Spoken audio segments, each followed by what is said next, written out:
Καλησπέρα σε όλους και καλώς ορίσατε σε ακόμα ένα βίντεο του καναλιού. Πριν από λίγη ώρα ολοκληρώθηκαν τα παιχνίδια του Παναθηναϊκού και του Ολυμπιακού αντίστοιχα με Μακάμπι και με Ρεάλ Μαδρίτης, με τις δύο ελληνικές ομάδες δυστυχώς να μην καταφέρουν να φτάσουν στην νίκη, καμία εξ αυτών. Με τις δύο ομάδες επίσης να έχουν πάρα πολλούς τραυματισμούς, αρκετά σημαντικούς θα τολμήσω να πω, ιδιαίτερα ο Ολυμπιακός, αλλά χωρίς αυτό να σημαίνει ότι και οι απουσίες του Παναθηναϊκού δεν είναι πάρα πολύ σημαντικές για εκείνον. Θα ξεκινήσω από το παιχνίδι του Παναθηναϊκού. Η αλήθεια είναι ότι και στα δύο παιχνίδια γίνανε πάρα πολλά πράγματα που έχουμε να συζητήσουμε. Ξεκινάω λοιπόν από το παιχνίδι του Παναθηναϊκού, γιατί αυτό ήταν που προηγήθηκε χρονικά στη σημερινή ημέρα. Ο Παναθηναϊκός ξεκίνησε με την κλασική πεντάδα που έχουμε συνηθίσει να ξεκινάει ο coach Ataman το τελευταίο διάστημα, δηλαδή με τους Grant, Ναν, Γκριγκόνης, Μίτογλου και Ματίας Λεσόρ, γνωρίζοντας όμως βέβαια ότι δεν θα έχει πλέον στην διάθεσή του τον τραυματία Κώστα Σλούκα, που είναι πάρα πολύ σημαντικός παίκτης να έρχεται από πίσω, να διαβάζει το παιχνίδι και κυρίως να αξιοποιεί τον Λεσόρ στο pick and roll. Ο Λεσόρ είναι ένας παίκτης ο οποίος εγώ προσωπικά θεωρώ ότι είναι αρκετά ετερόφωτος, χρειάζεται πάρα πολύ έναν καλό χειριστή και έναν καλό δημιουργό όπου μπορεί να παίξει μαζί του pick and roll, γιατί βρίσκει μέσω του συγκεκριμένου pick and roll εύκολους πόντους και από εκεί και πέρα είναι πιο εύκολο και ο ίδιος να αποκτήσει ψυχολογία για να μπορεί να βάλει και πιο δύσκολα καλάθια από post-up παιχνίδι, αλλά και η ίδια η ομάδα αρχίζει να κινείται καλύτερα γύρω από αυτό το pick and roll που στείνει τις περισσότερες φορές ο Κώστας Σλούκας με τον Ματίας Λεσόρ. Γνωρίζοντας λοιπόν ο Παναθηναϊκός ότι αυτό το κομμάτι του παιχνιδιού δεν θα το έχει σήμερα, έπρεπε και όφιλε να βρει λύσεις για να μπορέσει να ακολουθήσει στο σκορ τη Μακάμπι. Η αλήθεια είναι ότι δεν κατάφερε, θεωρώ, να το κάνει σε καλό βαθμό. Μάλλον θα έλεγα ότι το έκανε σε πάρα πολύ χαμηλά επίπεδα. Είναι λογικό από τη μία, από την άλλη περίμενα ο coach Ataman να έχει βρει λίγο περισσότερο κάποια tricks ώστε να μπορέσει να αξιοποιήσει το περιορισμένο, η αλήθεια είναι, υλικό που είχε σήμερα. Είδαμε να κάνει πάρα πολλές αλλαγές, είδαμε παίκτες όπως ο Παναγιώτης Καλαϊτζάκης, για τον οποίο θα δώσουμε τα εύσημα και στη συνέχεια να αναδεικνύονται. Είδαμε τον Ιωάννη Παπαπέτρου να παίρνει και αυτός χρόνο συμμετοχής, αλλά αυτό που δεν μου άρεσε πάρα πολύ στον Παναθηναϊκό σήμερα είναι ότι πήγε πάρα πολύ στο ένας εναντίον ενός, που συνηθίζει να το κάνει κυρίως με τον Κέντρικ Ναν,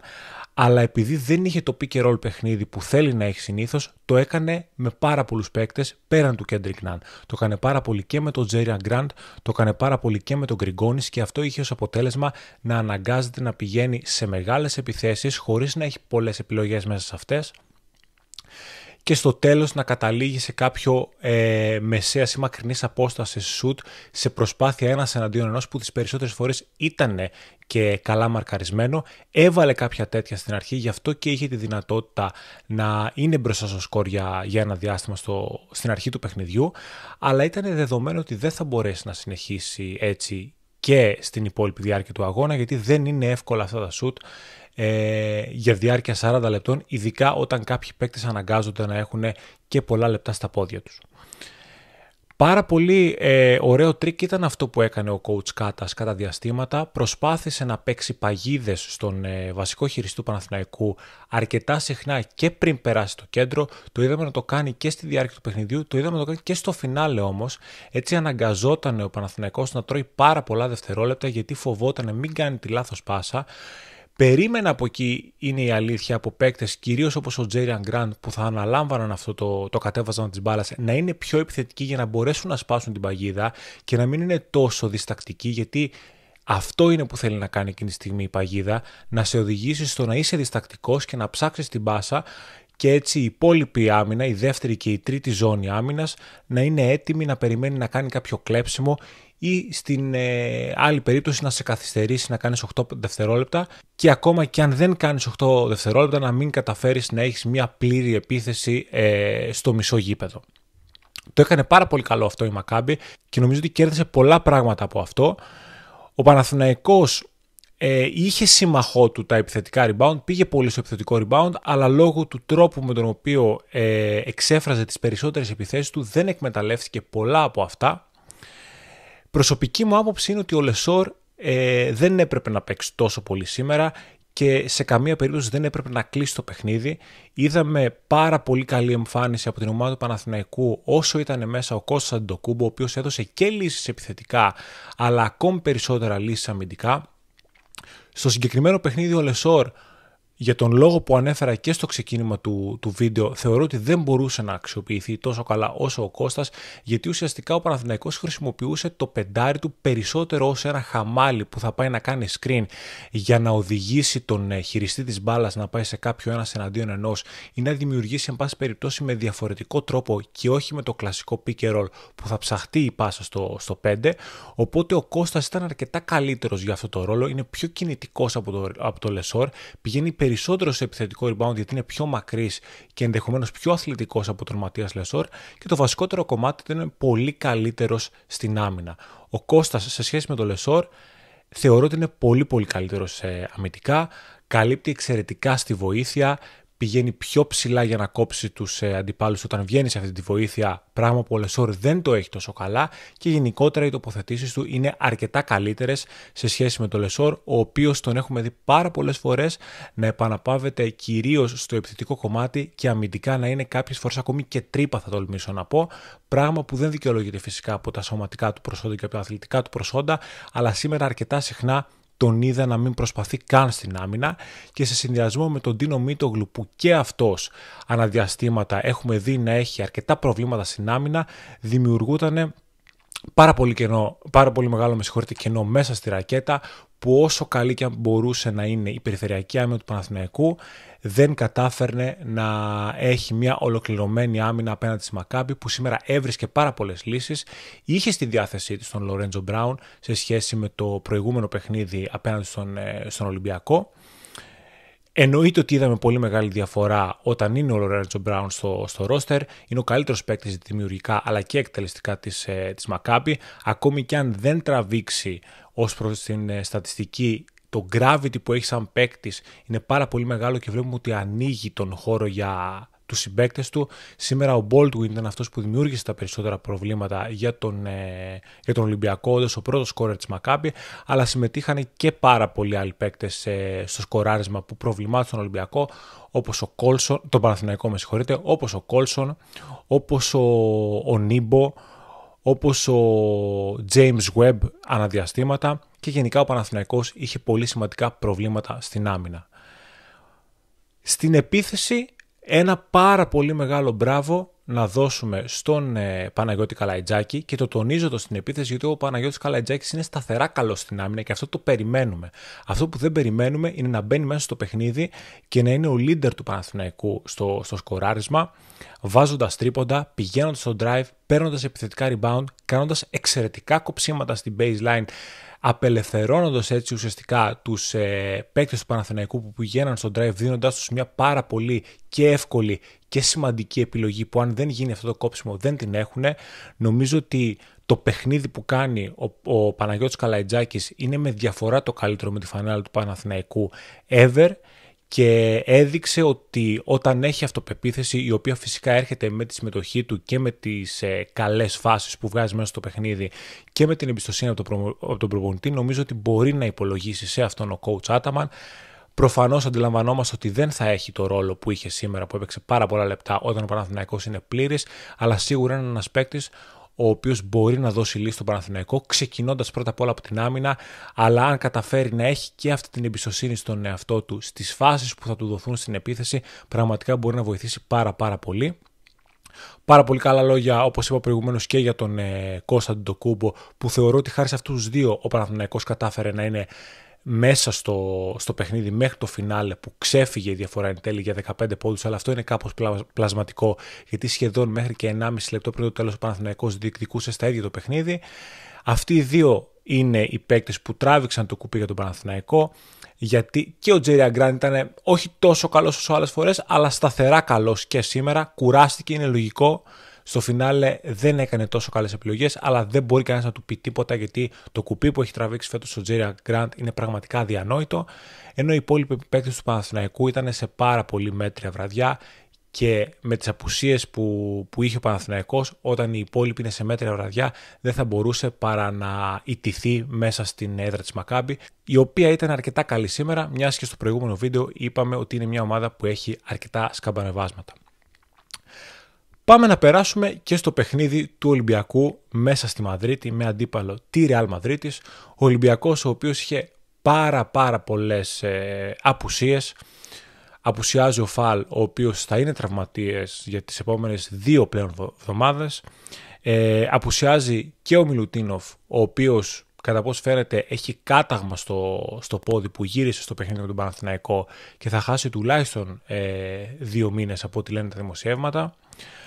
Απουσίαζε σήμερα και ο Williams Goss, ο οποίος είναι και αυτός τραυματίας, και σαν μην έφταναν όλα αυτά, ο Ολυμπιακός χάνει και το Γιαννούλη Λαρετζάκη με πρόβλημα στη μέση κατά τη διάρκεια του παιχνιδιού. Συν του γεγονότος ότι κάνει ένα πάρα πολύ άσχημο ξεκίνημα, φτάνει στο σημείο να χάνει με 19 πόντους από την πρώτη περίοδο, 30-11 πιο συγκεκριμένα, με τη Real να παίζει πολύ στοχευμένα κλειστά και under σε όλα τα pick and roll του walk-up, παίζοντας έτσι με το μυαλό του walk-up και αναγκάζοντας τον να πηγαίνει σε πάρα πολύ μεγάλο όγκο shoot 3 πόντων και να είναι πάρα πολύ άστοχος. Αυτό έχει ως αποτέλεσμα να μην μπορεί πλέον ούτε να δημιουργήσει, γιατί έχει τη δυνατότητα η άμυνα της Real να κλείσει ακόμη περισσότερο και αυτός δεν έχει την ψυχολογία για να μπορέσει να βρει ευστοχή από το τρίποντο. Και με τις ελλείψεις εννοείται που έχει ο Ολυμπιακός σήμερα, μοιάζει ότι είναι καταδικασμένος σε μια πάρα πολύ δύσκολη βραδιά, με μια πάρα πολύ άσχημη εμφάνιση, απλά να φάει μια 20-25 στο κεφάλι και να πάει σπίτι του. Κάπως έτσι μοιάζει λοιπόν όλο το πρώτο ημίχρονο με έναν Ολυμπιακό, ο οποίος ακόμη και τα σουτ που βρήκε, είτε αυτά τα σουτ ήταν του walk-up είτε κάποιων άλλων παικτών, και με καλές προϋποθέσεις αρκετά από αυτά, να είναι πάρα πολύ άστοχος. Οπότε σε συνδυασμό και με τις απουσίες και με τη μέτρια εμφάνιση, όταν χάνεις και σουτ ελεύθερα με καλές προϋποθέσεις, δεν μπορείς να έχεις καμία τύχη απέναντι στην Real Madrid, ακόμη και αν αυτή δεν έχει στη διάθεσή της τον Έντι Ταβάρες, αλλά έτσι κι αλλιώς μιλάμε για μια υπερπλήρης ομάδα. Τελείως διαφορετική όμως ιστορία ήταν το δεύτερο ημίχρονο του Ολυμπιακού, ο οποίος μπήκε αρκετά πιο προσιλωμένος, πλέον είχε φύγει τελείως από πάνω του, θεωρώ, αυτή η φοβία σε εισαγωγικά του να διεκδικήσει το παιχνίδι λόγω των απουσιών του, και σε αυτό θεωρώ πως βοήθησε και το γεγονός ότι πλέον έμεινε πάρα πολύ, με πολύ μεγάλη διαφορά πίσω στο σκορ, οπότε δεν είχε πλέον να χάσει τίποτα. Μπαίνει λοιπόν πολύ πιο συγκεντρωμένος. Η άμυνά του είναι αρκετά πιο σοβαρή σε σχέση με το πρώτο ημίχρονο. Πηγαίνει επιθετικά πάνω στην μπάλα, κλείνει καλύτερα στην αδύνατη πλευρά, πράγμα που είδαμε ότι δεν κάνει τόσο καλά στο πρώτο ημίχρονο. Αλλά το πάρα πολύ σημαντικό κομμάτι είναι ότι παίζει αρκετά καλύτερα στην επίθεση. Βλέπουμε έναν Κάναν, κυρίως στο τρίτο δεκάλεπτο, ο οποίος πέρα από το shoot πηγαίνει πολύ περισσότερο επιθετικά στο drive, και αυτό μάλλον αναγκάζει την Real να κλείσει ακόμη περισσότερο. Εκμεταλλεύεται λόγω αυτού τον Peters, ο οποίος βρίσκει πάρα πολύ καλές εκτελέσεις και είναι εύστοχος, και κάπως έτσι ξεκινάει να ρολάρει μια επίθεση του Ολυμπιακού, ο οποίος σιγά σιγά μειώνει τη διαφορά από τους 20 στους 17, στους 15, στους 13, και εκεί βλέπουμε ότι αρχίζει να το πιστεύει, ίσως όχι το ότι μπορεί να πάρει το παιχνίδι σε πρώτη φάση, αλλά ότι μπορεί να είναι αξιοπρεπής και να ξαναμπεί στο παιχνίδι, ρίχνοντας ενδεχομένως τη διαφορά σε μονοψήφια διαφορά πόντων. Και εκεί βάζει το δικό του λιθαράκι, που μάλλον δεν είναι λιθαράκι, είναι βράχος ολόκληρος, ο Κώστας ο Παπα-Νικολάου, ο οποίος κάνει μία από τις καλύτερες εμφανίσεις που έχουμε δει ποτέ με τη φανέλα του Ολυμπιακού. Έχει 6 στα 8 τρίποντα, παίζει άμυνα σε όλους τους παίκτες της Real Madrid ανεξαιρέτως, παίζει μάλλον εκπληκτική άμυνα σε όλους τους παίκτες της Real Madrid ανεξαιρέτως. Στην επίθεση είναι πάρα πολύ καλός, πέρα από την ευστοχία στα τρίποντα, διαβάζει πάρα πολύ καλά τις φάσεις. Κάπου εκεί ο coach Μπαρτζόκας αξιοποιεί και την αθλητικότητα του Μακίσικο, ο οποίος είναι εξαιρετικός και στην άμυνα, αλλά δημιουργεί πάρα πολλά προβλήματα και στην άμυνα της Real Madrid με τα πολύ επιθετικά drive που κάνει, πλην τις πολύ κρίσιμες φάσεις που δέχεται το μπλοκ από τον Πουαριέ. Σε όλες τις άλλες φάσεις είναι πραγματικά εξαιρετικός. Πάρα πολύ καλός και ο Μήτρου Λόγκο, ο οποίος είναι αυτό που πρέπει να είναι πάρα πολύ οικονομικός στην επίθεση, βοηθάει πάρα πολύ στον χειρισμό, που χρειάζεται βοήθεια στον χειρισμό ο Ολυμπιακός έτσι κι αλλιώς, ειδικά από τη στιγμή που έλειπε ο Γκος. Είναι αρκετά καλός και στη δημιουργία, νομίζω ότι μπαίνει, ξέρει ακριβώς το ρόλο του και βοηθάει στο 100% στα στοιχεία που μπορεί να βοηθήσει. Και κάπως έτσι λοιπόν ο Ολυμπιακός γυρίζει εξ ολοκλήρου το παιχνίδι, φτάνοντας τη διαφορά ακόμη και στο +3, και εκεί απλώς μίλησε, εννοείται ότι παίζει ρόλο, δεν χρειάζεται να κάνουμε αυτό το disclaimer κάθε φορά, εννοείται ότι παίζει ρόλο και η τύχη, αλλά νομίζω ότι εκεί πέρα μίλησε το βάθος της Real, οι προσωπικότητες που έχει στο roster της, 1-2 φάσεις κακών επιλογών που κάνει ο Ολυμπιακός στην επίθεση, που πλέον είναι και λογικό γιατί έχουν κουραστεί πάρα πολύ οι παίκτες, δεν έχει το βάθος ο Ολυμπιακός που έχει η Real για να μπορέσει να είναι πιο ξεκούραστος και πιο φρέσκος στο φινάλε, και μοιραία χάνει με 90-85 σε μια εμφάνιση όμως πραγματικά που μόνο συγχαρητήρια αξίζουν, γιατί χάνει σε μια έδρα που όσο πλήρης κι αν είσαι θα μπορούσες να χάσεις και ούτε καν να έχεις διεκδικήσει το παιχνίδι σε αυτά τα επίπεδα που έκανε σήμερα ο Ολυμπιακός με τις τόσες απουσίες που έχει. Οπότε ξεκάθαρα οφείλει και πρέπει να κρατήσει την πάρα πολύ καλή αντίδραση του δευτέρου ημιχρόνου για την πολύ δύσκολη συνέχεια, που έτσι και έως είναι πάρα πολύ δύσκολη, αλλά ακόμη περισσότερο λόγω των απουσιών που θα συνεχίσει να έχει. Και καλείται εννοείται φυσικά ο coach Μπαρτσόκας να βρει λύσεις.